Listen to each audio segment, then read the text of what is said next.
Fishing in lakes that might not contain any fish, and as always, don't bother asking for the name of this lake. Put in the work and find your own hidden gems. We're a day away from fishing opener, and I had about 90 minutes to fish this lake before it would be too dark to see. With no real access, I hauled my kayak down the road, across a park, and onto a small beach. At about 50 acres, I had no idea how deep this lake was, but the deepest spot I found was around 6 feet. With weeds all over, I thought this lake most certainly had to hold some sort of life.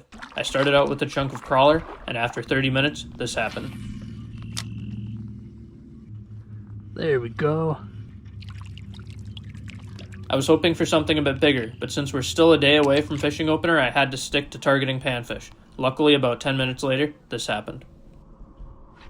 Oh, what do we have there? That's a decent one. Wow, look at the colors on that guy. That's a pretty fish. Gonna let him go. See you later, buddy. Sweet.